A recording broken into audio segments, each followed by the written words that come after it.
Volvamos a nuestro pasaje en la epístola del apóstol Pablo a los Colosenses. Hemos memorizado el versículo, la primera parte del versículo 16 del capítulo 3.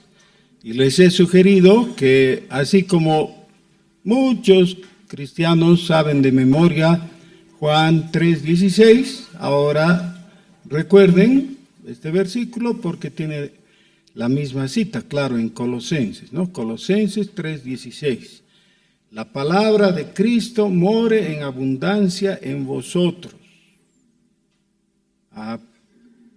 Algunos se han olvidado, ¿no? Entonces recordemos, Colosenses 3:16. La palabra de Cristo more en abundancia en vosotros. Pero ese no es todo el versículo. Continúa. Dice, enseñándoos y exhortándoos unos a otros en toda sabiduría. Cuando pensamos que la palabra de Cristo more en nosotros, inmediatamente viene a nuestra mente la Biblia, ¿no? Las Sagradas Escrituras. Bueno, resulta que en los días que se escribió esto, todavía no había Nuevo Testamento. ¿Sí?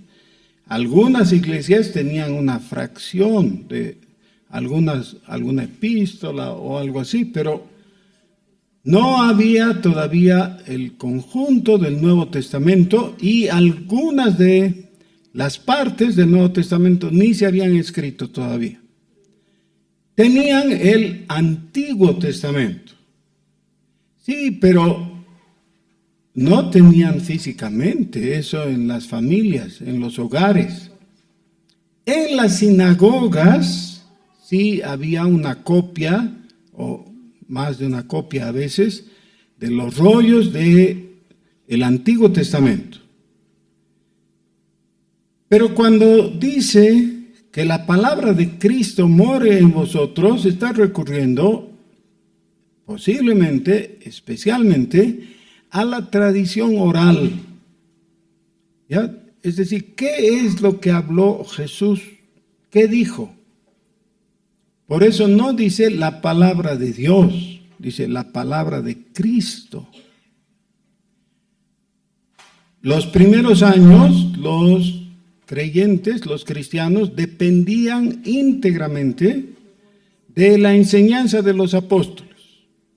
Los apóstoles transmitían a los pastores, a los ancianos y ellos a los creyentes. Y por eso también hubo una época de desconcierto, ¿no? Por ejemplo, Pedro dice, hay algunos que leen las epístolas de Pablo y no entienden y tergiversan. ¿Se dan cuenta? Bueno, nosotros tenemos una gran comodidad, una gran facilidad de tener no solamente una Biblia, algunos de nosotros tenemos varios ejemplares en diferentes versiones, hay diferentes tamaños, tipos de letra, hay Biblias con margen ancho para poner las notas, hay Biblias con letras súper gigantes. Yo uso una de esas, por ejemplo, porque es más cómoda, ¿no? Para leer. Y hay la Biblia en los celulares o en las computadoras. Hay una gran facilidad. Podemos, a pesar de eso, decir que cumplimos la exhortación del Señor y la palabra de Cristo mora en nosotros. Parece que no mucho, no es general. Veamos que después de la parte que hemos memorizado, o sea, la palabra de Cristo mora en abundancia en vosotros, hay una coma, no hay un punto, no cambia el pensamiento, hay una coma. Y se usa el gerundio. ¿Qué es el gerundio? Es la forma del verbo que explica el cómo. Cuando se usa un gerundio, generalmente se lo hace respondiendo a la pregunta ¿cómo? Entonces, otra vez el mandato es, la palabra de Cristo mora en abundancia en vosotros, y nosotros decimos, ¿cómo? ¿Cómo va a ocurrir eso? Y él, después de la coma, dice, enseñándoos. Significa que en el cuerpo de Cristo, en la iglesia cristiana, la enseñanza tiene un lugar preponderante. A diferencia de otras religiones, en el cristianismo se considera que el cúmulo de conocimiento es transmisible.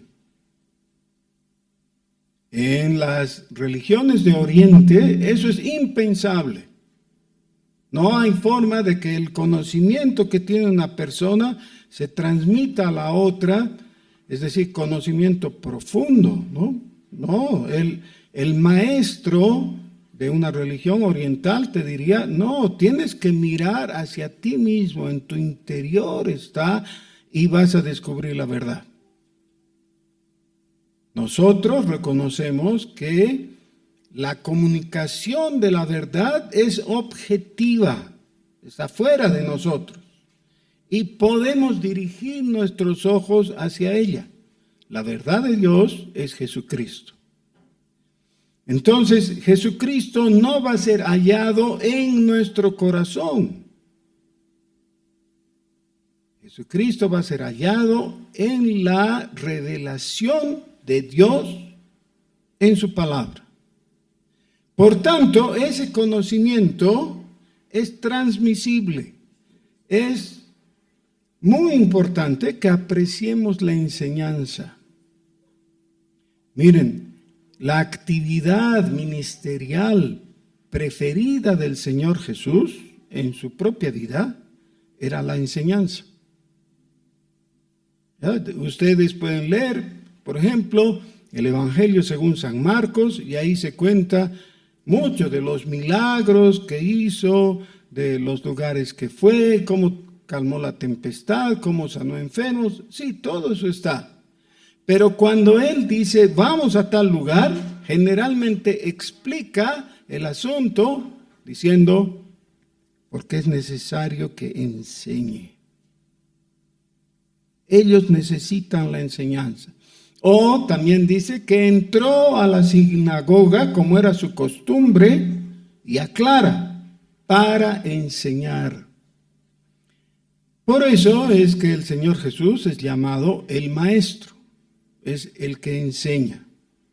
Ahora, en una extensión de eso, el apóstol dice, la palabra de Cristo mora en abundancia en vosotros, como... Cómprense otra Biblia en la librería evangélica. No, si ya tienes una Biblia, ya tienes. No se trata de acumular Biblias. ¿De qué se trata? De que seas beneficiado con la enseñanza. Ahora, esta enseñanza no es simplemente teórica. ¿Ya? Veamos que dice, enseñándoos y exhortándoos. La exhortación va a ese paso más allá que nos disgusta. O sea, todos estamos dispuestos a recibir la enseñanza en un nivel, en el nivel teórico.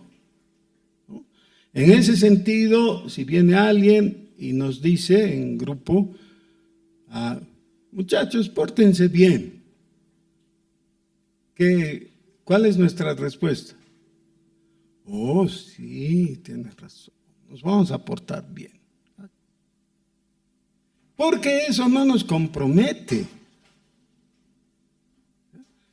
Es cuando esa enseñanza es aplicada a nuestra situación, a nuestra condición personal, que ahí recién no nos gusta, ¿no? Por ejemplo, miren, hermanos queridos, es necesario ser puntuales.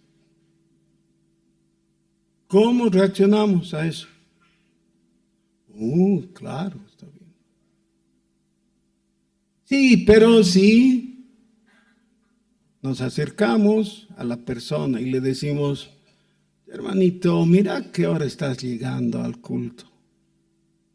No puede ser.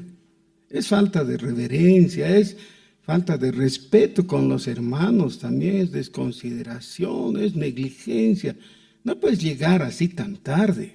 A ella no le gusta, ¿no ve?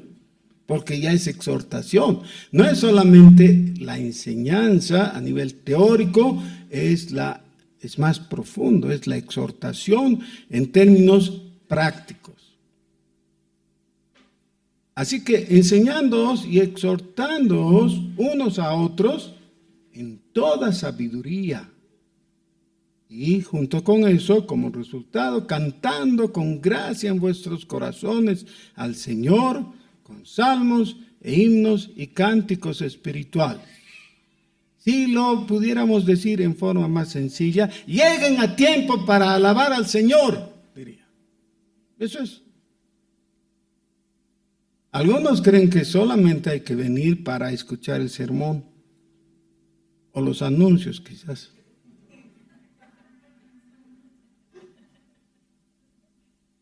Pero si no llegas a tiempo, no vas a alabar. Y si quieres alabar y no has escuchado el llamamiento, no sabes en qué dirección estás yendo. Es necesario llegar a tiempo al culto. Por favor, reprográmense. Reprográmense. Hay que salir a tiempo para llegar a tiempo. Ok. Versículo 17. Y todo lo que hacéis, sea de palabra o de hecho, hacedlo todo en el nombre del Señor Jesús, dando gracias a Dios Padre por medio de Él. La oración correcta y el modelo unánime en la Biblia es hablar con nuestro Padre Celestial, con Dios el Padre. El Padre Nuestro nos enseña justamente eso, ¿no es cierto? Padre Nuestro. Hay que hacerlo en el nombre del Señor Jesús, dirigidos, alumbrados por el Espíritu Santo. Algunas personas prefieren dirigirse como si fueran tres dioses separados y le hablan al Espíritu Santo en algún caso y en otro le hablan al Señor Jesús. No, la oración cristiana es dirigida al Padre, en el nombre de Jesús, por la guía del Espíritu Santo. No hay otros modelos, no hay otras formas. Esa es la forma única. Ok.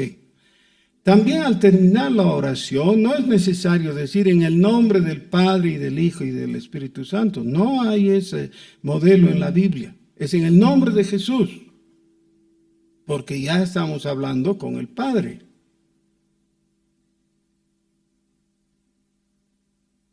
¿Han bajado por un tobogán?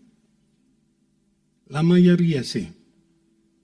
Hubo una época en que se puso de moda en el parque Russell un tobogán gigante, ¿no? Y mucha gente iba, era la gran diversión ese tiempo. No sé si sigue el tobogán ahí, parece que ya lo han sacado. Qué triste porque era muy divertido, ¿no? Bueno, ahora, algunas personas nunca han querido bajar por el tobogán porque tenían miedo. Y claro, dada la dimensión grande del tobogán, claro, producía un poco de temor, ¿no? En realidad estaba diseñado como para que la gente llegue y se choque con una pared y se golpee. Pero, en fin, los que se animaban a frenar o dirigirse de alguna manera evitaban el golpe.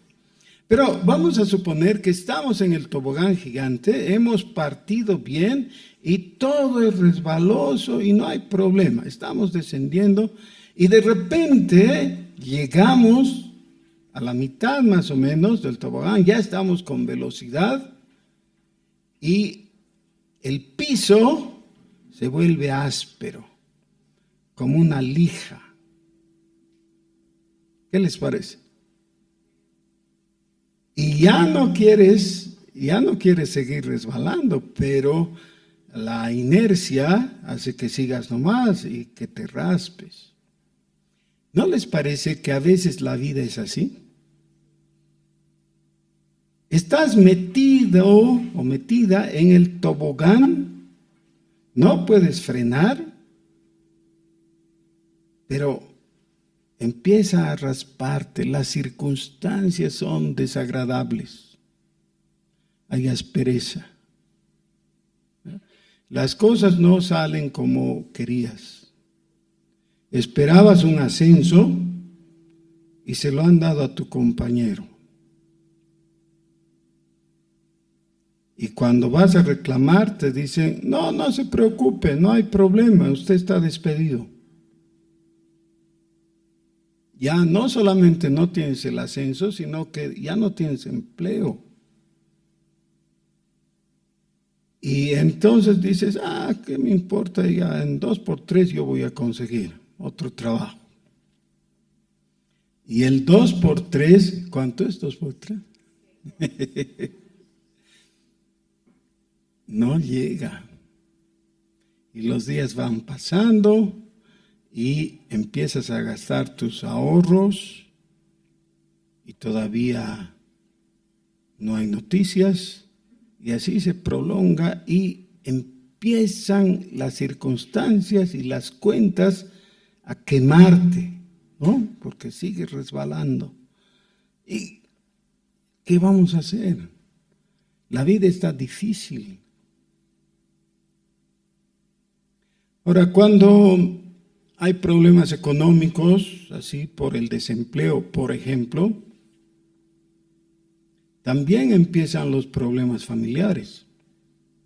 Es muy difícil que una familia, a no ser que esté realmente muy firme, no tenga inconvenientes, es decir, el hombre y la mujer empiecen a pelear porque el dinero escasea. Claro. Las cosas se ponen tensas y lo que antes se planteaba con sonrisa, ahora se lo hace con mala cara. En esas circunstancias es cuando necesitamos observar qué es lo que está recomendando el apóstol. Dar gracias a Dios lo damos por descontado. Es más, hemos incorporado en nuestro lenguaje decir automáticamente gracias a Dios, ¿no? Y está bien, debiera ser parte de nuestro lenguaje normalmente. Tal cosa te preguntan y tú contestas gracias a Dios. Perfecto, está bien. Cuando las cosas van bien, sale naturalmente y de buen grado. Pero cuando las cosas no están bien, cuando tienes dificultades y dificultades serias, ahí ya cuesta un poco decir gracias a Dios, ¿no?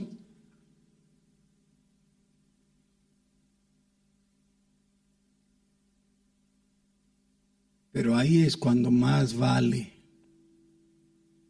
cuando más significa que digas gracias a Dios. Otra vez, dice, todo lo que hacéis, sea de palabra o de hecho, hacedlo todo en el nombre del Señor Jesús, dando gracias a Dios por medio de Él.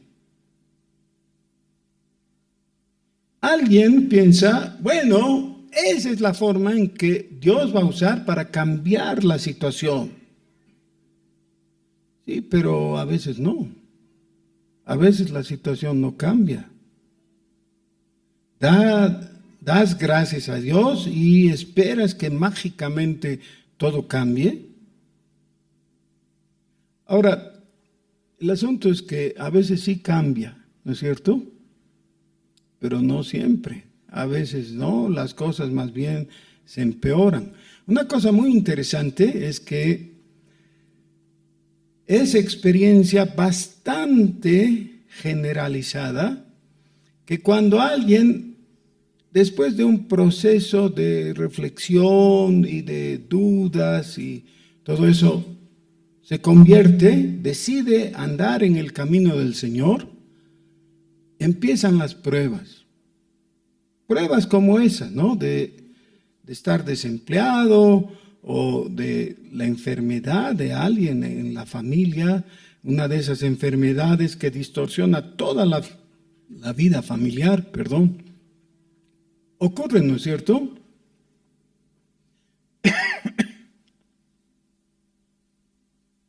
En esa situación es cuando quisiéramos chasquear los dedos y que Dios venga y le digamos, cambia tal cosa, y Él lo haga.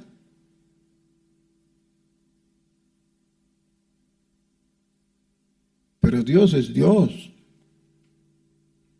no es tu Perkins, no es una ordenanza, ya, no es alguien a quien puedes mandar. Es muy interesante esto y debo hacer un paréntesis y aclarar, pero ustedes saben que existe la teología de la prosperidad. Es una corriente que ha hecho mucho impacto en la última parte del siglo XX y todas estas 2 primeras décadas del siglo XXI. La teología o la enseñanza o el evangelio de la prosperidad tiene algunas enseñanzas típicas. Una de ellas es que debemos ordenar a Dios, ¿ya? Que no debemos ser tibios cuando le pedimos algo, sino que debemos hacerlo con fe verdadera. Y eso se trasunta en ordenarle a Dios. Y un versículo que toman, que se encuentra en el libro del profeta Isaías, es cuando Dios dice, ordenadme. Y dicen, ve, aquí dice. Y citan algunos otros pasajes oscuros, así. Bueno, cuando Isaías dice, Dios está hablando ahí en el texto, dice, ordenadme, lo está haciendo con ironía, mostrando que oraban mal. Porque dice, ustedes se atreven a ordenarme y claro, no ven ninguna respuesta de mi parte. Lo que Isaías está enseñando realmente es a que nos acerquemos a Dios con humildad, ¿ya? Dando gracias a Dios, no obligándole, pero sí confiando en Dios. Ahora, esto todavía está suspendido en el aire. Todavía es parte de esa doctrina teórica a la cual todos fácilmente podemos aplicar y decir, sí, está bien. Infelizmente, en algunos pasajes de la Biblia, los editores de las diferentes empresas que publican la Biblia han introducido subtítulos. En algunos subtítulos encontramos una gran ayuda porque a veces estamos buscando un pasaje y dice, Jesús calma la tempestad.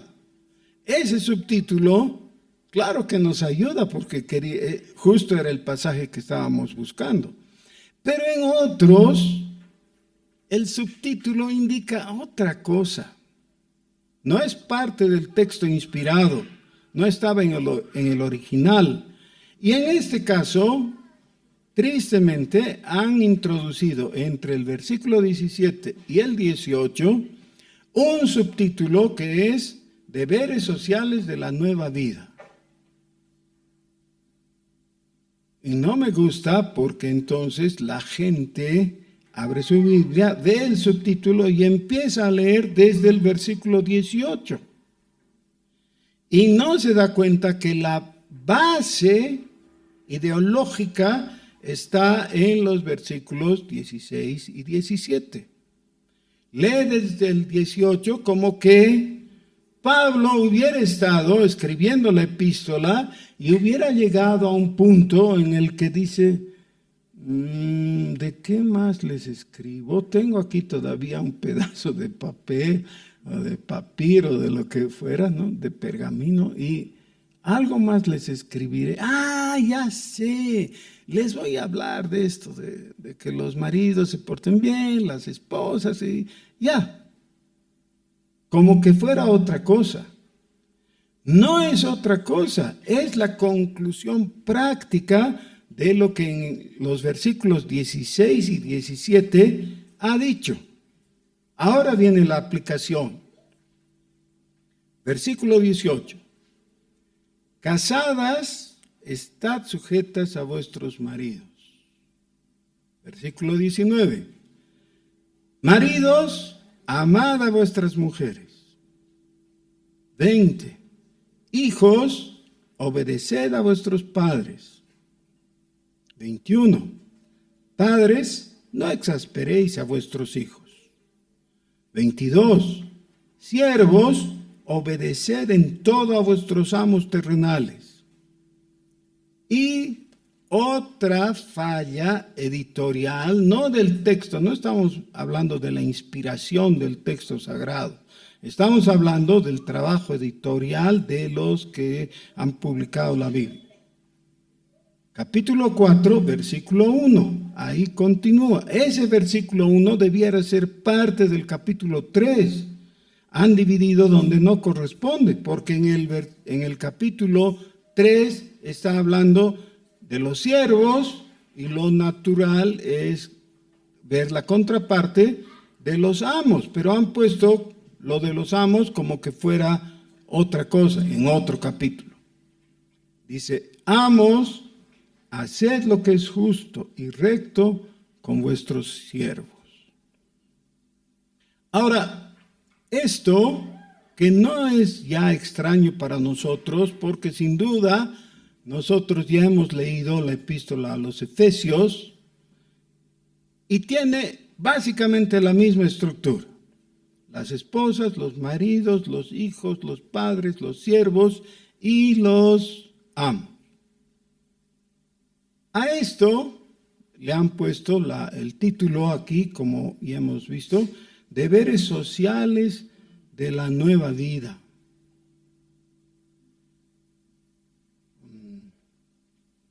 Todo esto corresponde a un esquema que en esos días era muy conocido y era la base misma de la sociedad, primero griega y después latina. Los latinos aprendieron de los griegos y pusieron en práctica esto, que era ver cómo se podía estructurar la sociedad de tal manera que sea viable y homogénea. Todo esto viene desde el pensamiento, o él lo resume, de Aristóteles. Aristóteles sacó un pequeño libro, un tratado, que era el Código de los Deberes Domésticos, así se llamaba. Aristóteles es un filósofo del siglo IV antes de Cristo. Y él pensó que la manera de organizar eficientemente la sociedad era que cada hombre, y ese cada hombre es solamente cada hombre libre, y que en la sociedad griega tenía algo, lo que vulgarmente diríamos ahora, tenía donde caer muerto. ¿Ya? Es decir, tenía un patrimonio, grande o pequeño, pero era, y tenía un nombre. Por eso tenía que ser un hombre libre. No contaban ahí los esclavos y no contaban los parias, aunque no eran esclavos, pero no tenían. ¿Ya? Esto era solamente de ciudadanos. Los ciudadanos que en la sociedad griega votaban. Bueno, esos hombres entonces estaban en una triple relación. Esa triple relación estructuraba toda la sociedad. El hombre con su mujer, entonces respecto a su mujer era el marido y ella la esposa. El mismo hombre, no otro, el mismo hombre en relación con su hijo. Del hijo no era marido, no, era padre. Y el mismo hombre con su siervo. Él tenía obligaciones con su mujer, con su hijo y con su siervo. Diferentes obligaciones, pero iban de los dos lados. Es muy interesante porque el apóstol Pablo, rompiendo la tradición aristotélica, no comienza con el hombre, comienza con la mujer y la obligación de la mujer. Versículo 18. Casadas, estad sujetas a vuestros maridos.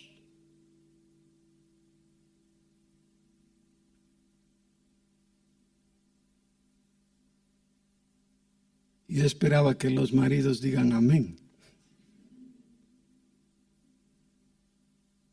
Y que las mujeres...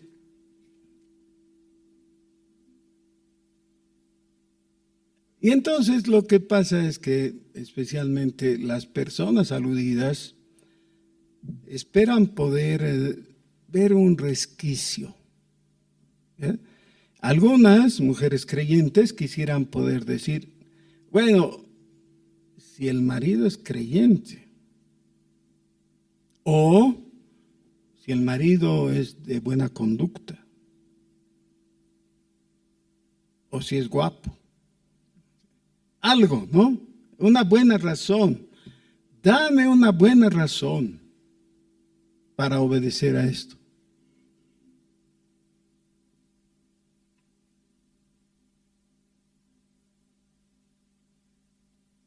No hay una buena razón, el texto no nos dice por esta razón, dice simplemente el cómo.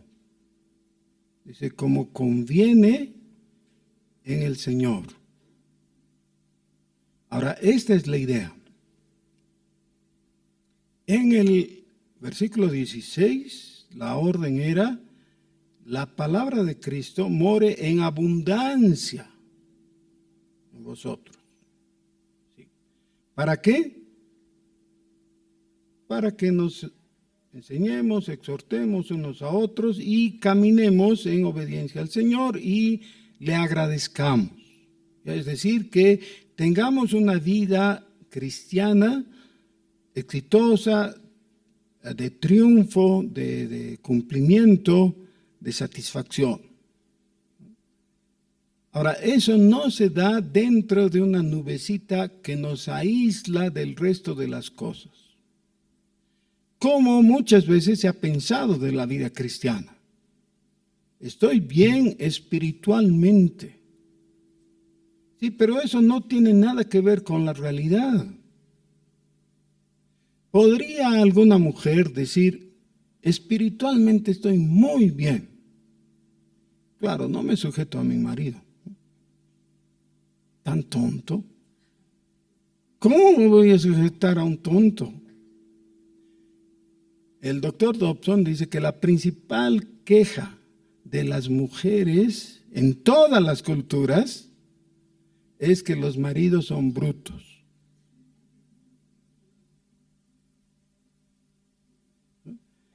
Es una opinión que sobrepasa todas las barreras culturales. Si es que Dobson tiene razón, bueno, entonces ahí habría una buena razón. No me puedo sujetar a un bruto.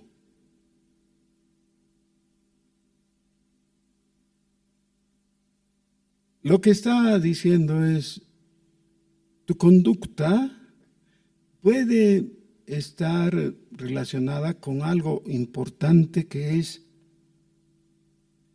atender la prioridad del Señor y de su reino y ver qué es lo que conviene para eso.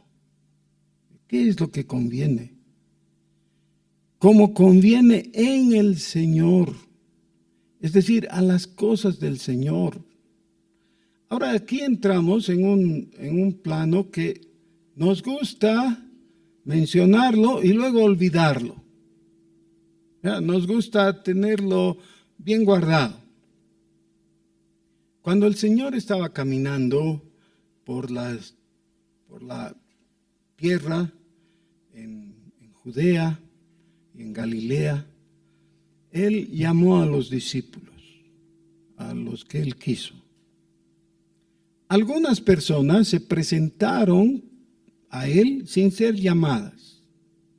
En algunos casos recibieron una objeción de parte del Señor. Por ejemplo, dice que un escriba se acercó y le dijo, Señor, te seguiré a donde quiera que vayas. Y el Señor le dijo, bueno, ¿has considerado que el Hijo del Hombre no tiene dónde apoyar su cabeza? ¿Qué le estaba diciendo con eso? No te puedo ofrecer comodidades. Las cosas son como son. Si me quieres seguir, tienes que ver esto. Otro, dice el Evangelio según San Lucas, se acercó a él y le dijo, Señor, voy a seguirte, solamente, por favor, espérame porque tengo que ir a enterrar a mi padre. Y ahí todos nosotros decimos, tiene razón, si tiene que enterrar a su padre, claro que puede haber más importante, entonces que le espere pues un ratito, o que le diga, bueno, nos encontramos en tal lugar, entonces en 3 días, anda. Pero ¿qué le dice el Señor? Que los muertos entierren a sus muertos. Tú ven y sígueme. Y ahí es que no nos gusta porque Jesús parece tan recalcitrante, ¿no? Tan exigente, tan radical. No podría encontrar en Jesús a alguien un poco más comprensivo, más tolerante. Y así el Señor resume todo esto, diciendo, el que quiera guardar su vida, la perderá. ¿Qué es guardar su vida? O retener su vida. Bueno, todos nosotros tenemos diferentes elementos, pero fáciles de observar, que constituyen tu vida. ¿No es verdad? Hay algunas personas que a su marido o a su hijo, a alguien muy cercano, muy querido, le dicen, mi vida. Normalmente no es verdad, ¿no? Es muy cariñoso, todo, pero no es verdad. En algunos casos es verdad. Hay una pareja, el uno se muere y a las 2 semanas se muere el otro.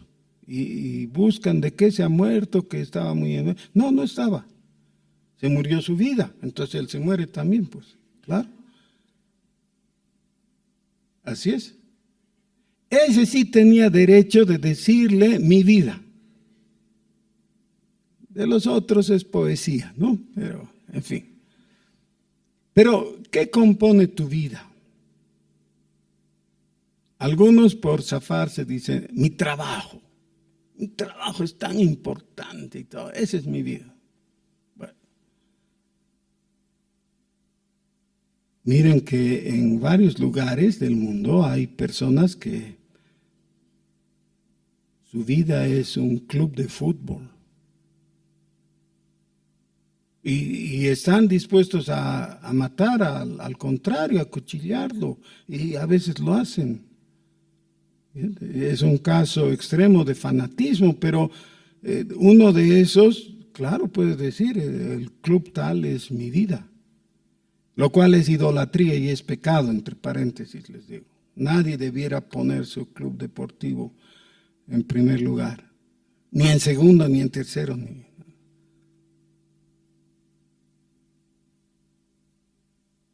¿Qué es lo que constituye tu vida?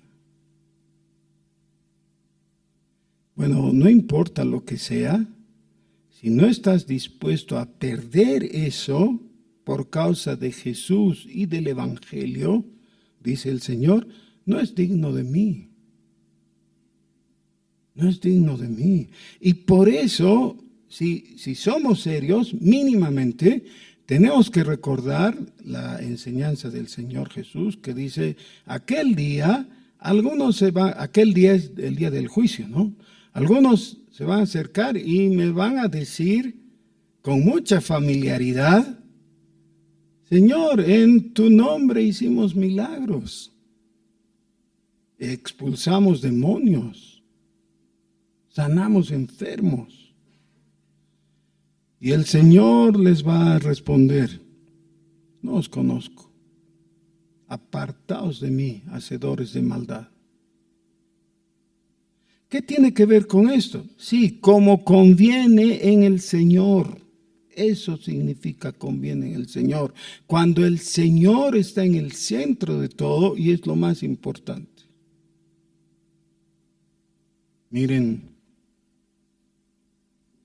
los que estamos aquí ahora, todos nosotros y yo también, por supuesto, debiéramos al terminar orar y pedir perdón al Señor porque queremos al Señor en nuestra vida, pero no lo queremos en el centro. Y entonces de ninguna manera podríamos decir como conviene en el Señor. ¿Por qué haces tales cosas? No están bien. Sí, pero me convienen. O le convienen a mi empresa. O le convienen a mi club. O le conviene a mi familia. No, como conviene en el Señor. Ese es el asunto. Todo lo que hacemos y decimos debiera tomar en cuenta la prioridad de Jesucristo. Ahora, esto en la aplicación tiene que ver. Querida dama, señora, casada, ¿te sujetas a tu marido?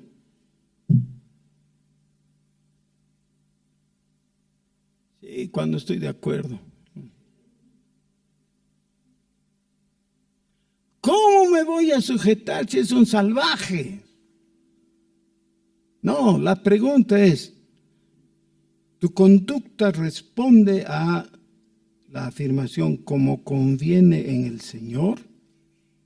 Hay momentos en que la mujer tiene que decirle al marido, no.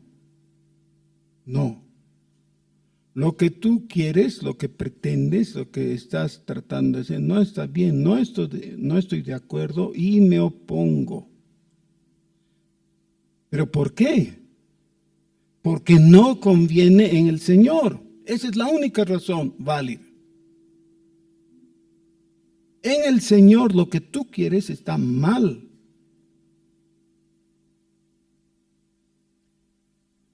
En la contraparte, maridos, amad a vuestras mujeres. Ahora, hay hermanas que dicen, yo no lo amo porque además la Biblia ni me pide que lo ame. A Él le pide que me ame, pero no a mí. Dios conoce el corazón de las personas. Para los hombres es difícil amar a sus mujeres por ese sentido de dificultad que trae la vida en pareja. Normalmente el vivir en pareja significa restricciones para el hombre. Por eso es que siempre tenemos un mal tío, un tío que nos aconseja y dice, no, hijito, ¿para qué te vas a casar? Eres muy joven. disfrutar la vida. Cuando estés con mujer ya vas a ver cómo es el asunto. Sí, porque esa es la mirada mundana del asunto. Pero el requerimiento es amar a las mujeres. Bueno, no a las mujeres, a tu esposa. Marido, a tu esposa. Eso es.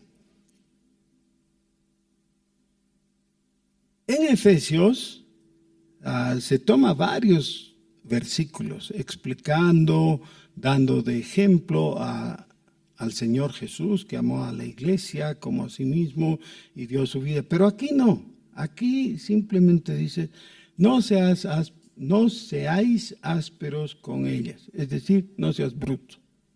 Que es la queja que Dobson dice, que es la queja universal de las mujeres en cuanto a los hombres. Así que tenemos una vida para aprender a no ser brutos.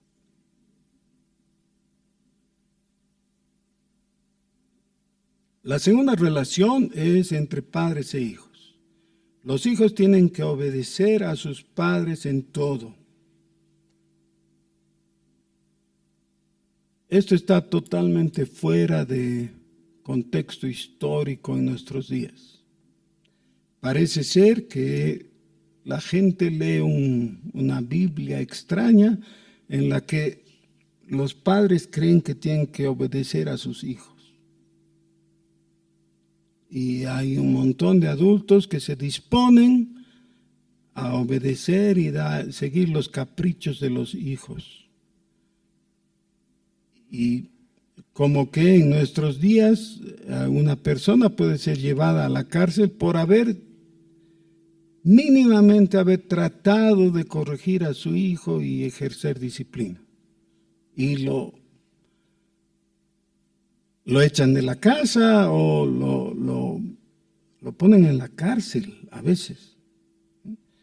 Los padres no debieran renunciar a la disciplina de los hijos, pero solamente tiene derecho de disciplinar aquel que se ha dispuesto, sinceramente, a amar. El padre que se desentiende de los hijos no los ama, entonces no tiene derecho de disciplinarlos. Para poder disciplinar, primero hay que amar y hay que enseñar y corregir y hacer todo lo necesario al respecto. En primera instancia, y aunque no todo el tiempo continúa en esa tendencia, pero en primera instancia, cuando un hijo desobedece a su padre, no es culpa del hijo, es culpa del padre. Porque el padre tiene la posibilidad de corregir y de enseñar a su hijo cuando el hijo es pequeño. Realmente, los dos primeros años del hijo tienen que servir para que el hijo entienda una palabrita chiquita, cortita y fácil de recordar, pero necesita entenderla. ¿Cuál es esa palabrita? Muy bien, José. No.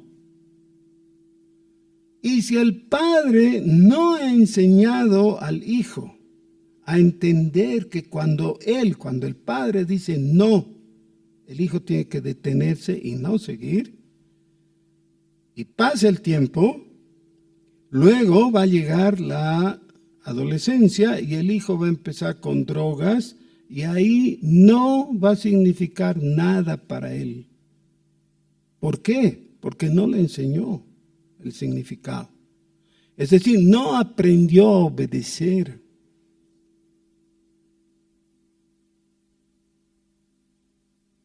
Vivimos en una sociedad de rebeldes y los responsables de toda esa rebeldía práctica somos nosotros, los de la generación anterior. No hemos enseñado a nuestros hijos. Y en los excepcionales casos en que sí hemos enseñado, ustedes pueden dar testimonio que estoy diciendo lo correcto. Tu hijo te da descanso. Ya, ustedes vean, cuando estás con un padre cuyo hijo ya está alcanzando la mayoría de edad y no le da problemas, entonces la gente, pero ¿cómo has hecho? ¿Qué has hecho para que tu hijo te salga bien? No perfecto, pero bien. ¿Qué has hecho? Bueno, pues has invertido en los primeros años, le has enseñado a obedecer. El padre del existencialismo moderno es un filósofo que se llamaba Søren Kierkegaard. Mucho de lo que él dice no es correcto, pero él tiene pensamientos muy interesantes y útiles. Y él dijo, el error de los padres es buscar hacer hijos felices. Es imposible. Pero lo que debemos hacer es hacer hijos obedientes. Ellos van a ser felices. El hijo obediente tiene mucha más chance de ser feliz. No es tu responsabilidad hacerle feliz, es tu responsabilidad hacerle obediente. Por bien de él, porque va a ser feliz, pero por ti, porque vas a poder descansar. Ya no vas a estar acumulando problemas para adelante que se te vuelven en contra. El mandato es, hijos, obedecer a vuestros padres, y da una razón. Aquí sí da una razón. Dice, porque esto agrada al Señor. Ahora, ¿pero por qué le va a agradar eso? Está pensando en una sociedad en la que se honra el nombre del Señor, el nombre de Cristo, y en esa sociedad la forma correcta de relacionarse de padres e hijos es que los hijos obedezcan a los padres. Y entonces los padres pueden guiar a los hijos en el camino del Señor. Si no guían los padres a los hijos en el camino del Señor, por supuesto, los hijos van a obedecer tonterías o equivocaciones. Todo esto viene a explicar el porqué de que la palabra de Cristo more en abundancia en vosotros.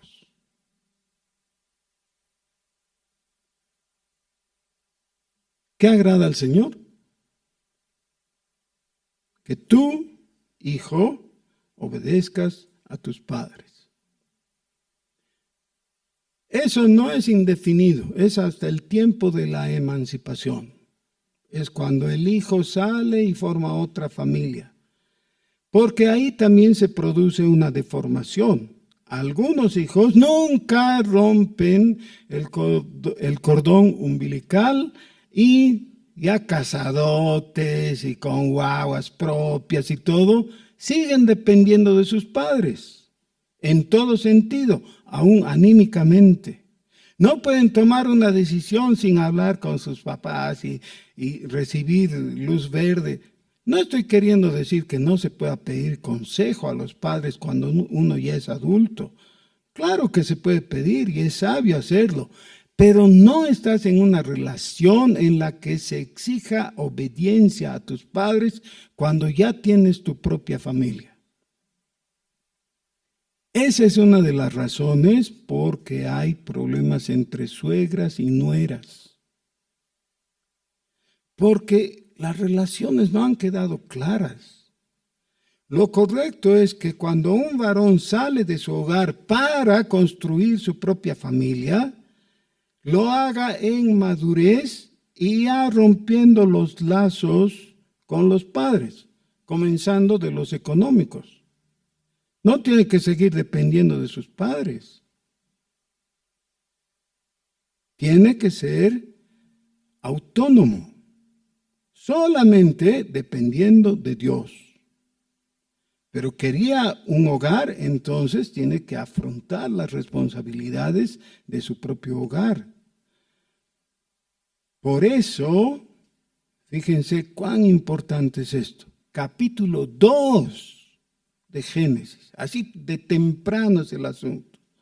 Dice, dejará el hombre a su padre y a su madre y se unirá a su mujer. Capítulo 2.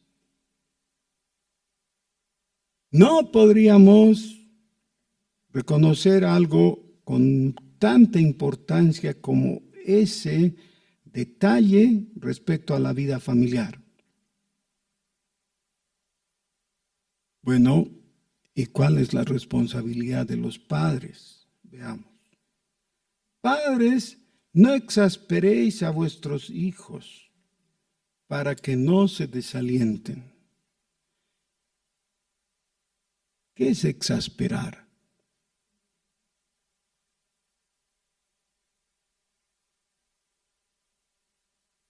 Es hacer lo suficiente para que pierda el equilibrio. La idea es de alguien que viene y te va empujando en la cabeza, haciendo que te tropieces o que pierdas el equilibrio. En palabras muy sencillas, es molestar.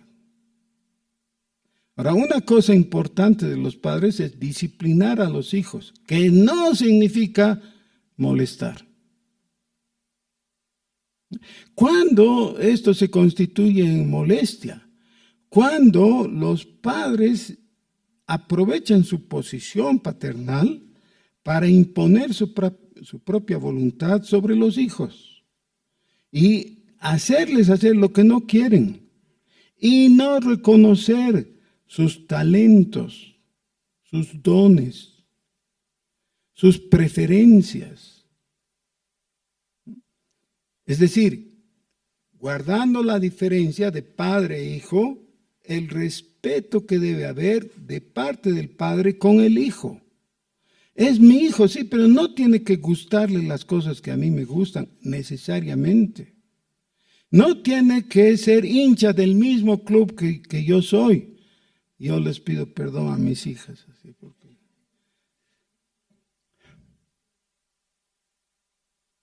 tiene que haber respeto con los hijos y con su criterio. ¿Por qué? Solamente de esa manera la autoridad del Padre permanece como para que al transmitir la palabra del Señor, el Hijo le escuche. Una de las quejas más comunes de los que de niños eran creyentes y luego cuando son adultos han dejado la fe, han apostatado, es que sus padres les han descuidado por supuestamente actividades de la iglesia, religiosas. Hay un proverbio popular que dice, hijo de pastor, lo peor. Y cuando yo me muevo en grupos de pastores, ¿no? Cuando oigo eso les digo, sí, porque se mete con los hijos de los diáconos. Pero es una broma, ¿no? Por supuesto. El hijo del pastor no tiene por qué ser lo peor. ¿Por qué va a ser lo peor? El hijo del pastor debe amar las cosas de Dios. Debe amar al Señor que le dio salvación porque ve que eso ha sido beneficioso para sí, para su vida y para su familia. Debe participar en las cosas de Dios, de la iglesia, de la evangelización. Los hijos necesitan obedecer a sus padres, pero los padres necesitan tratar bien a los hijos sin exasperarlos y evitar su desaliento. Ahora, en nuestros días hay gente que ha hecho toda una ciencia de esto, de coaching, ¿no? Y de instruir, de guiar, de enseñar a hacer las cosas. Y esa es la función del padre. El padre debiera hacer cosas con sus hijos. Yo tengo un amigo que detestaba el fútbol por cosas personales, no le gustaba para nada. Tuvo un hijo y al hijo le encantaba. Así, en vez de mamadera, prefería pelota, ¿no? Y yo un poco cargándole. ¿Y ahora qué vas a hacer? Tu hijo futbolista y tú no. Él, siendo ya adulto, ha empezado a jugar fútbol. Solamente por compartir con su hijo. No estoy diciendo esa es una ley, estoy diciendo muestra la sensibilidad de una persona que ha visto, bueno, no me gusta, pero ¿qué importa? Voy a hacer algo con mi hijo, algo que le guste, en lo que él siente agrado. ¿Para qué? Para que no se desaliente. Tengo otro amigo que es un pastor. Él tenía a su hijo que ha salido bachiller y estaba desorientado. ¿Qué iba a estudiar? Finalmente se ha inscrito a la carrera de Derecho, ¿no? Para ser abogado. Y él un día le ha confesado a su papá, le ha dicho, he hecho eso solamente porque ya no sabía qué otra cosa hacer. Nada me atrae, nada me gusta y esto tampoco me gusta. Es lo que menos me disgusta, pero en fin, ya. ¿Saben qué ha hecho mi amigo? Se ha inscrito a Derecho para estudiar con su hijo. Y después de un tiempo le pregunta, ¿y cómo te está yendo? Me dice, soy mejor alumno que mi hijo. Estoy estudiando y juntos charlamos, avanzamos, porque he visto que la única forma de alentarle, y esa es la palabra clave, alentarle. ¿Qué es lo que dice que debemos evitar?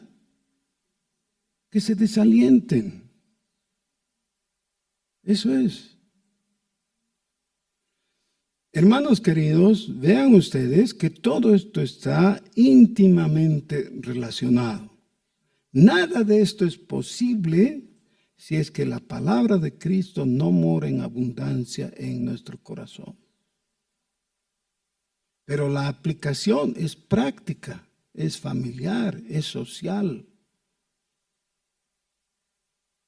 Vamos a orar al Señor, vamos a pedirle que Él realmente venga y corrija la situación en que estamos, no mágicamente, que nos lleve a la obediencia, a la buena conducta. Oremos.